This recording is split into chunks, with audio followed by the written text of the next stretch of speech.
आदेश हरी जी से माननीय परिस्थिति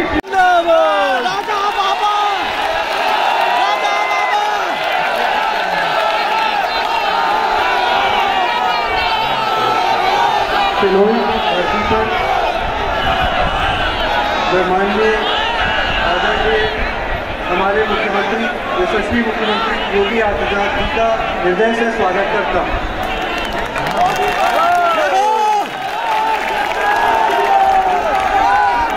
हमारे जिले के आदरणीय अध्यक्ष जी, हमारे जिले के पार्टी के योगेश त्रिपाठी जी और सभी सामाजिक मंच का भी मैं अपने हृदय की गहराइयों से स्वागत करता हूँ। और यहाँ पे मौजूद ये मेरा तिलोई का परिवार,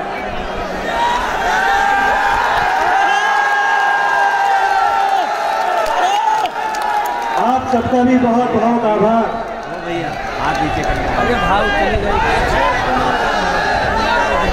आप सब जानते हैं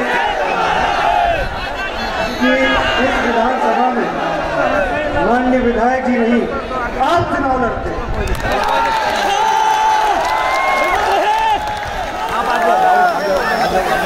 ज़्यादा कुछ नहीं बोलूँगा, बस इतना ही बोलूँगा कि हम लोग अवध के रहने वाले हैं और पश्चिम की कहावत कि वृंदावन में रहना है तो आप सबका बहुत बहुत आभार। मुझे पता है कि आप सब मुझे नहीं, माननीय योगी आदित्यनाथ जी हमारे जो मुख्यमंत्री हैं उनको सुनने आए हैं, तो मैं ज़्यादा समय नहीं लूँगा। आप सबका बहुत बहुत आभार, आप इतनी बड़ी संख्या में आए। जय हिंद, जय भारत, जय श्री राम। जिस घड़ी का आपको इंतजार करने के लिए इतनी भीड़ में आप इकट्ठा हुए हैं, हिंदू हृदय सम्राट केवल उत्तर प्रदेश और भारत सहित पूरी दुनिया के अंदर जिनको सुनने के लिए लोग बेताब रहते हैं, आज हमारा सौभाग्य है ऐसे हिंदू हृदय सम्राट मुख्यमंत्री जी हमारे बीच में है। मैं निवेदन करूंगा माननीय योगी आदित्यनाथ जी से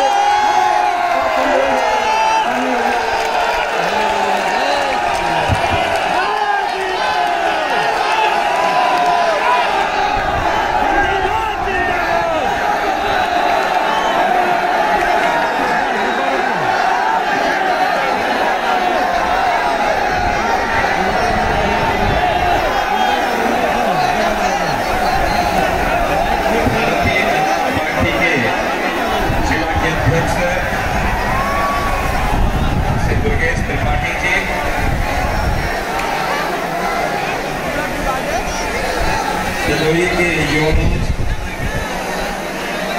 श्री प्रकामकेश्वर शरण सिंह जी,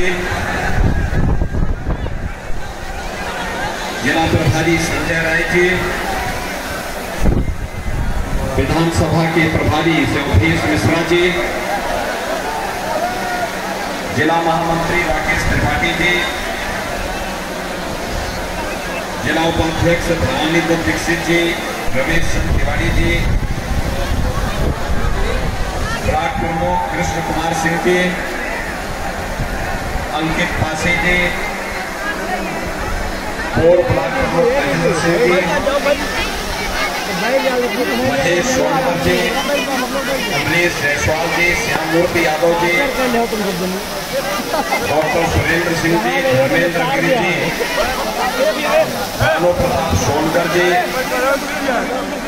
प्रधान संघ के जिलाध्यक्ष वीरेंद्र तिवारी जी और जिला पंचायत अध्यक्ष अमेठी से राजेश अग्रही जी और तिलोही विधानसभा क्षेत्र से जुड़े हुए मेरे सभी उपस्थित भाइयों बहनों,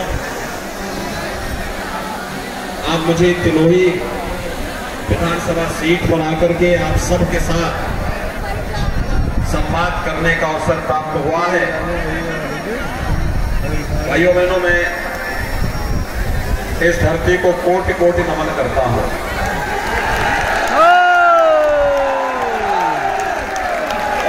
भाइयों बहनों, हमारे इष्ट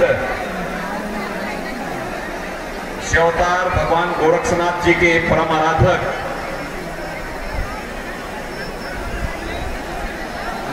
मलिक मोहम्मद जायसी ने एक बहुत बड़ी बात कही थी। उन्होंने कहा था, बिन गुरु पंथ न पाइए, भोले सोप जो भेंट, जोगी सिद्ध होई तब जब गोरख सो भेंट।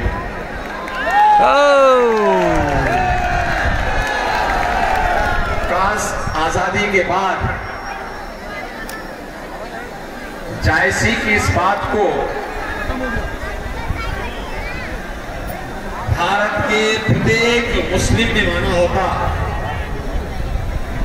तो संभवतः वह न केवल संपन्न होता बल्कि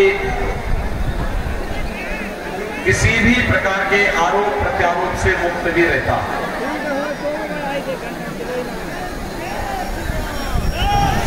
वोट बैंक बनने की जो एक तमन्ना है वह उनकी प्रगति में बाधक रहा है। और मुझे लगता है कि जब मैं आज तिलोई में आया हूं तो हमें उस सच को स्वीकार करना होगा, जो सत्य वास्तव में सदैव हम सब के विकास में बाधक रहा है। भाइयों बहनों, 2017 के पहले और 2017 के बाद प्रदेश में क्या परिवर्तन हुआ है, वह परिवर्तन आप में से किसी से छुपा हुआ नहीं है। मैं आज तिलोई की जनता को इस बात के लिए बधाई देता हूं कि उन्होंने 2017 में जिन्हें अपना प्रतिनिधि चुना था, आज उनके प्रयासों से आपके तिलोई में आज एक मेडिकल कॉलेज भी मिल गया है।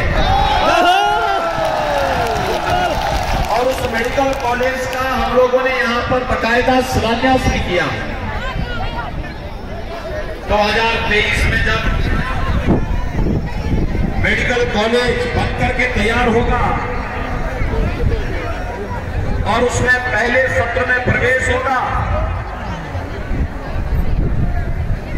तो दशकों से आजादी के बाद से जो आपकी एक तमन्ना रही होगी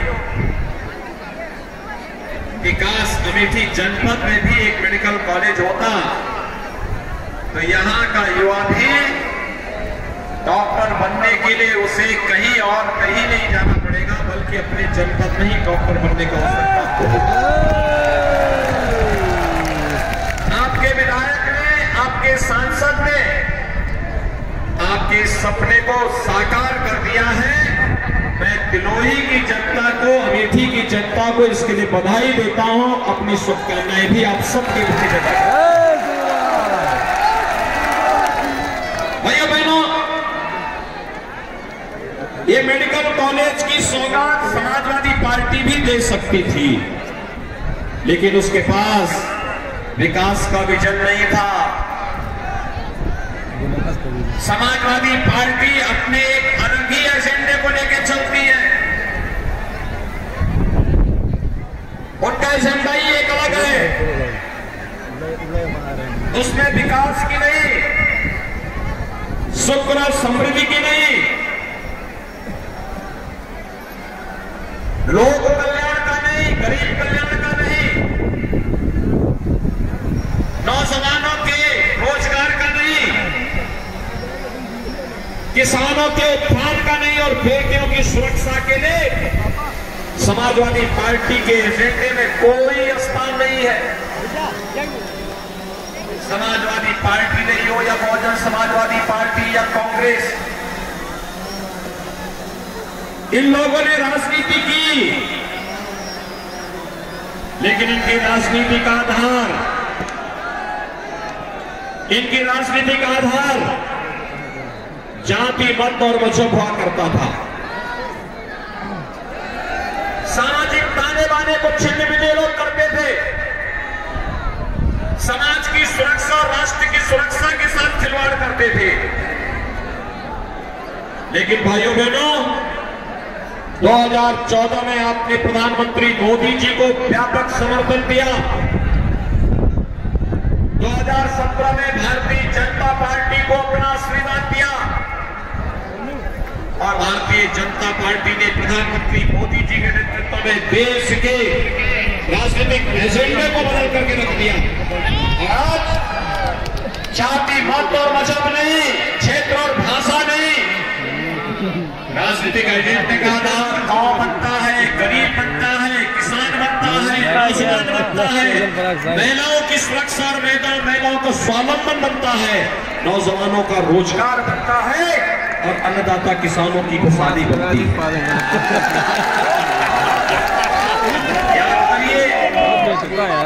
याद करिए 2017 में जब उत्तर प्रदेश में भारतीय जनता पार्टी की सरकार बनी थी, पहला निर्णय क्या हुआ था? अन्नदाता किसानों की कर्ज माफी का। 86 लाख किसानों का 36,000 करोड़ रुपए का कर्ज माफ हुआ था। बेटियों की सुरक्षा के लिए एंटी रोमियो स्क्वाड का गठन किया गया था। और यही नहीं भाइयों बहनों, अवैध भूषण खाने भी हम लोगों ने बंद किए थे। जो कसाई जगह जगह जाके गौ माता को काट देते थे,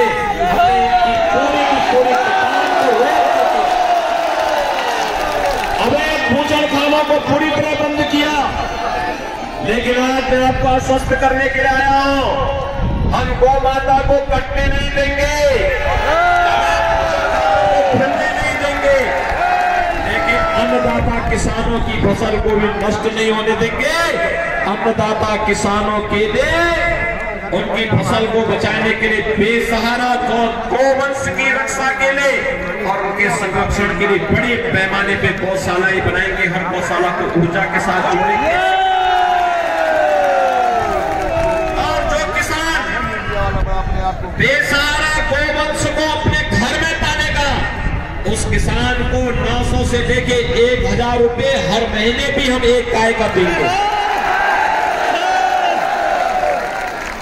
मैं पूछना चाहता हूं, समाजवादी पार्टी जब सत्ता में आई थी 2012 में, उसने निर्णय क्या लिया था?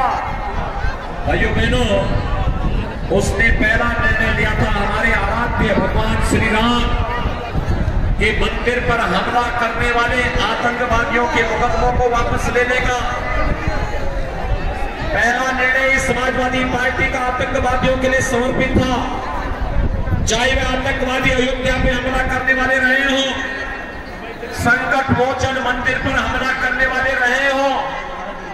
संकट मोचन मंदिर पर जब हमला हुआ था 28 निर्दोष लोग मारे गए थे। लखनऊ, वाराणसी और अयोध्या की कचहरियों पर हमला हुआ था। 15 से ज्यादा वकील मारे गए थे। गोरखपुर में, कानपुर में, बिजनौर में सीरियल ब्लास्ट हुए थे। रामपुर में सीआरपीएफ कैंप पर हमला हुआ था। और इन सभी आतंकी हमलों के लिए जिम्मेदार आतंकवादियों के मुकदमों को समाजवादी पार्टी ने वापस लेने का कार्य किया था। हम धन्यवाद देना चाहेंगे उस समय की न्यायालय को, जिसने समाजवादी पार्टी के इस षड्यंत्र को सफल नहीं होने दिया। भाइयों बहनों, अन्यथा प्रदेश में आतंक का कितना रंग तांडव होता, कितने लोग मारे गए होते। और मैं इसीलिए कहने के लिए आया हूं, समाजवादी पार्टी को समर्थन देने का मतलब आतंकवाद को प्रेरित और प्रोत्साहित करना।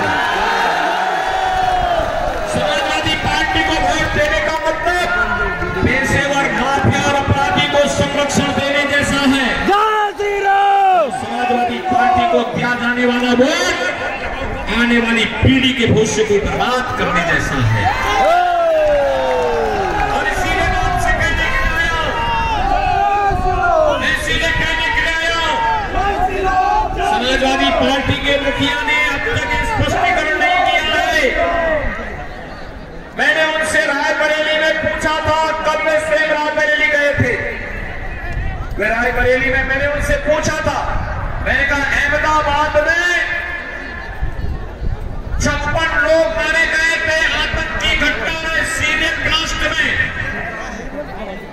अहमदाबाद की कोर्ट ने 38 आतंकवादियों को फांसी की सजा दी है। सुनाई है। लेकिन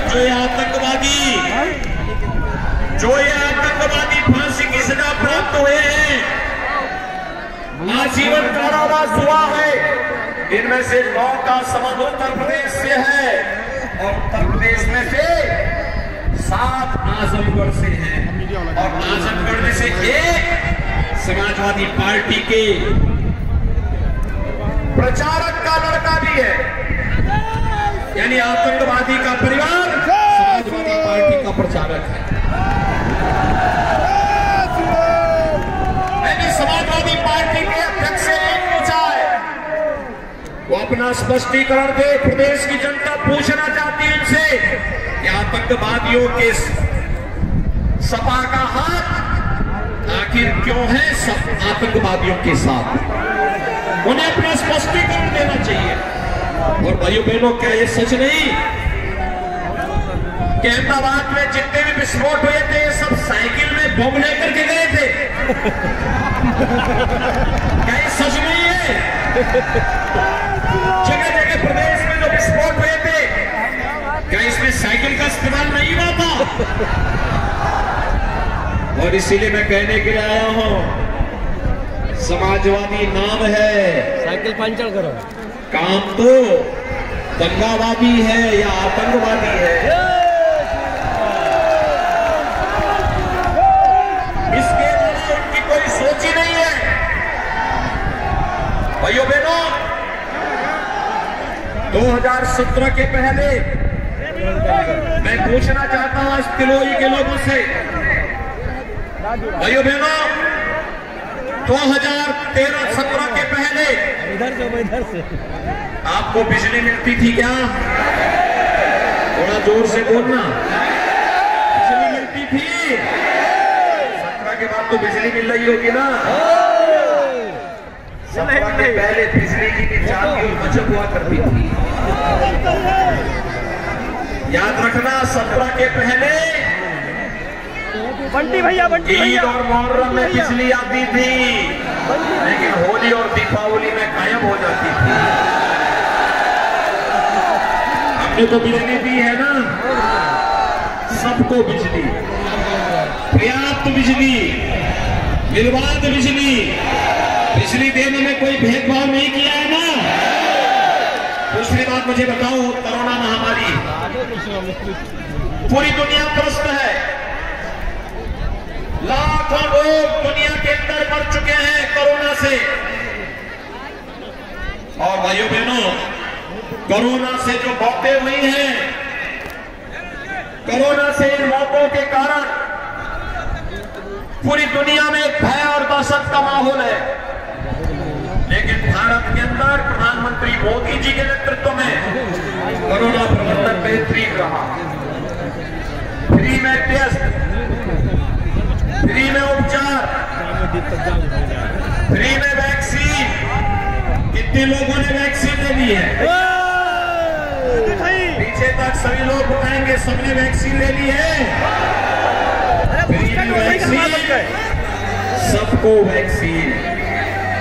वैक्सीन का पैसा तो नहीं लिया किसी ने?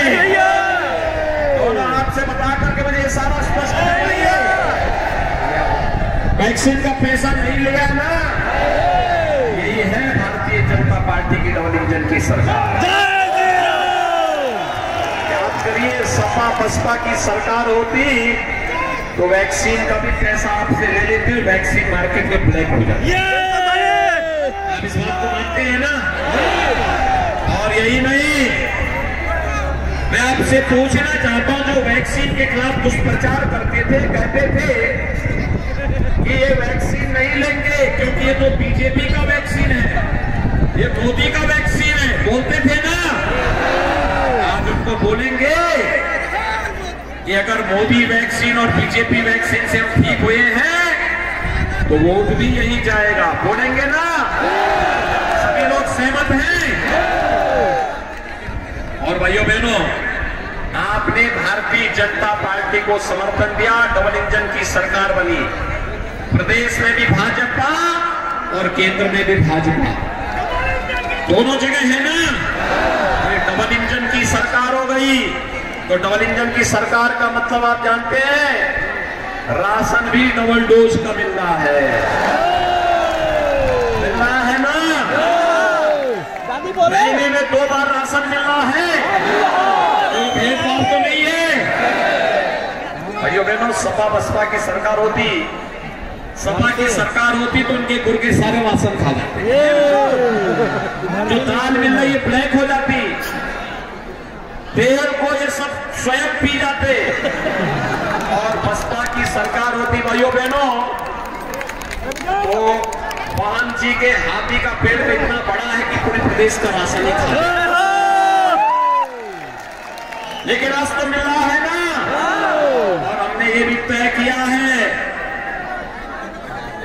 10 मार्च के बाद सरकार बनेगी तो उज्ज्वला योजना के हर लाभार्थी को होली और दीपावली में फ्री का रसोई गैस का सिलेंडर मिलेंगे। मिलना चाहिए ना। और एक और काम हमने तय किया, 10 मार्च के बाद सरकार जब बनेगी तो 60 साल से ऊपर की कोई भी माता और बहन को उत्तर प्रदेश परिवार निगम की बस में टिकट देने की आवश्यकता नहीं पड़ेगी, फ्री में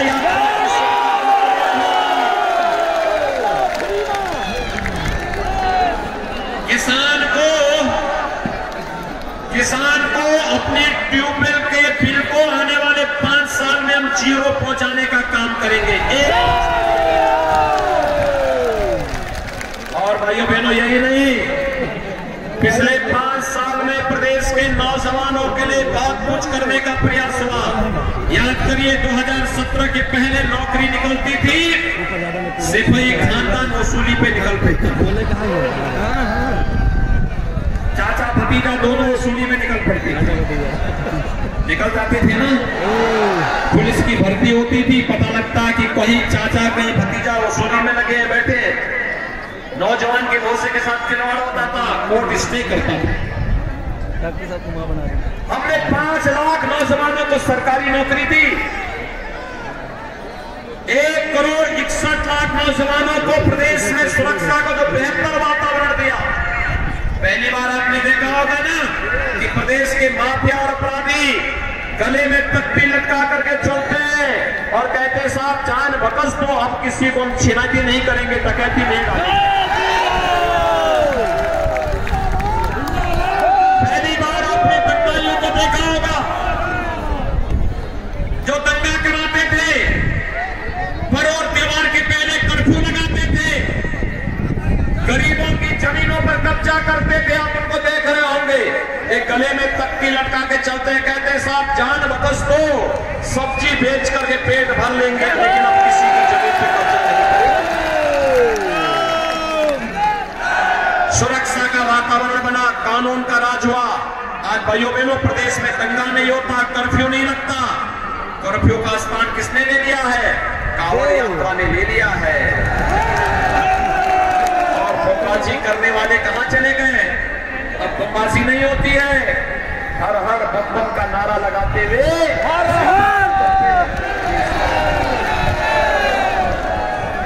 प्रदेश में एक नया वातावरण बना है, तो नौजवानों के लिए रोजगार की सुविधाएं भी बढ़ी है। और हमने तय किया है, उत्तर प्रदेश के नौजवान को स्मार्ट बनाएंगे। उत्तर प्रदेश के हर नौजवान को जो स्नातक, परास्नातक, ITI, पॉलिटेक्निक, इंजीनियरिंग, मेडिकल या डिप्लोमा का कोर्स कर रहा है, फार्मेसी का, नर्सिंग का कोर्स कर रहा है, ऐसे 1 करोड़ नौजवानों को टैबलेट और स्मार्टफोन देने का काम भी करेंगे।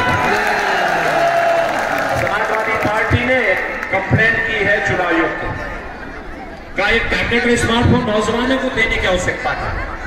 मैंने कहा नहीं, इसमें केवल सिपाही खानदान का अधिकार है। और हमने तय किया है, अभी 1 करोड़ नौजवान को दे रहे हैं, 10 मार्च के बाद सरकार बनने दीजिए, 2 करोड़ नौजवान को हम देंगे। 2 करोड़ नौजवान को टैबलेट और स्मार्टफोन मिलेगा।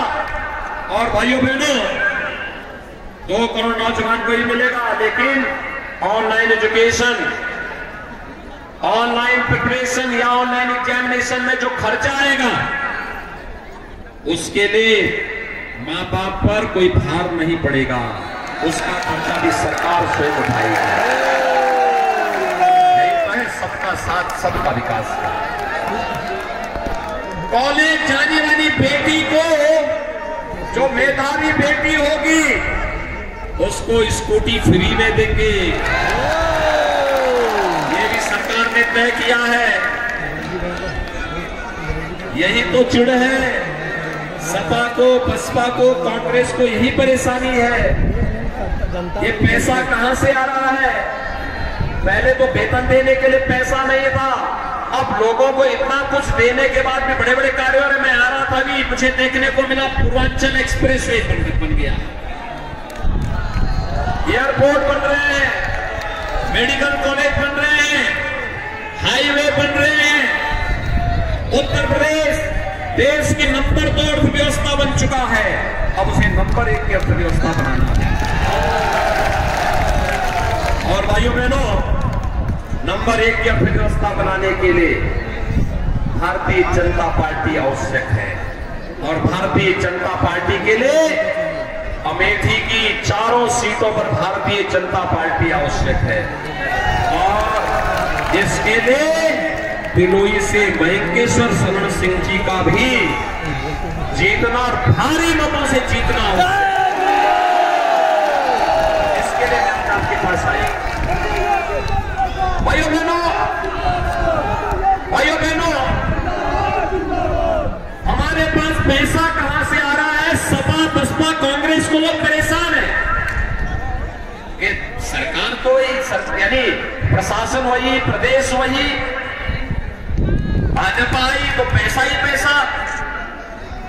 उनके समय में पैसा का कोटा रहता था, हर जगह घोटाला होता था, गरीब को राशन नहीं मिलता था, दवा नहीं मिलती थी, विकास नहीं होता था, बेटियों की सुरक्षा में सेंध लगता था। तो मुझे एक समाजवादी पार्टी के एक बड़े नेता मिले, उन्होंने कहा कैसे आपके पास पैसा था? मैंने कहा यार देखो, तुमने विकास कहीं कराया? उन्होंने कहा हाँ कराया। मैंने कहा कहां कराए? तो मुझे बहस करने लगे, कहे कि आपने अयोध्या में राम मंदिर बना दिया तो कौन बड़ी बात कर दी? मैंने कहा भी बड़ी बात है, 500 वर्षों के बाद अयोध्या में भगवान राम का भव्य मंदिर के निर्माण बनना चाहिए था कि नहीं बनना चाहिए? अयोध्या में भगवान राम के मंदिर से प्रसन्न है सभी लोग। और काशी में काशी विश्वनाथ धाम, और अभी तो भाइयों बहनों, अभी तो मां विंध्यवासिनी का धाम भी बन रहा है वृंदांचल में। मथुरा वृंदावन ब्रज क्षेत्र को भी विकास करा रहे हैं, सज रही है मथुरा वृंदावन भी। और मैंने राजा साहब से कहा, मैंने कहा मैं एक बार जायज में मुझे आना है, क्योंकि वहां गोरखनाथ जी का भी मंदिर बन रहा है।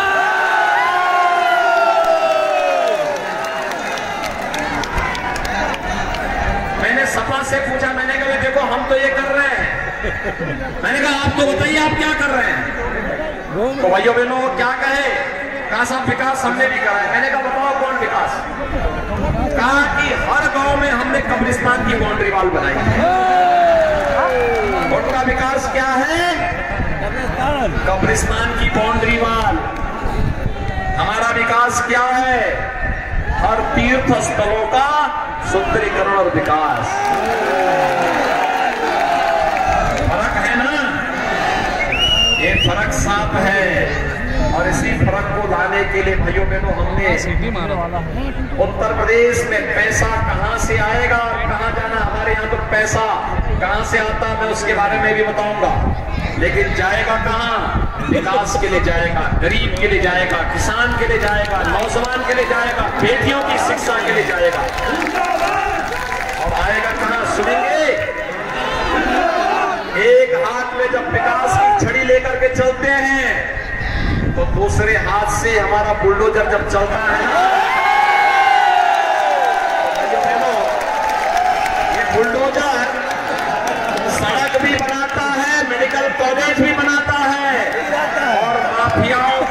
से पैसा निकाल करके प्रदेश के खजाने को भी समझ गए ना। और इसीलिए मैं आज आया हूं आपके पास आप सबसे भेंट करने के लिए। राजा वेंकटेश्वर सिंह जी को आपके बीच में रहना था, लेकिन चुनाव आयोग के कारण वे आज आपके बीच में यहां पर नहीं आ पाए। वे आपके सारे कार्यक्रम को देख रहे हैं। और भाइयों बहनों, समाजवादी पार्टी की हताशा और निराशा को व्यक्त कराता है, लेकिन आज आपकी जो उपस्थिति है, आपका जो उत्साह है, एक एक व्यक्ति की जिम्मेदारी है कि स्वयं राजा साहब के प्रतिनिधि बन करके एक एक घर में एक एक वोट को कमल चुनाव चिन्ह पर डलवाने की जिम्मेदारी लेनी पड़ेगी। तैयार हैं? सभी लोग तैयार हैं? भाइयों बहनों, इसकी पहली शर्त है। पहली शर्त क्या है? चुनाव के दिन जब 27 तारीख को वोट होगा, क्या शर्त होगी? पहली शर्त होगी पहले मतदान।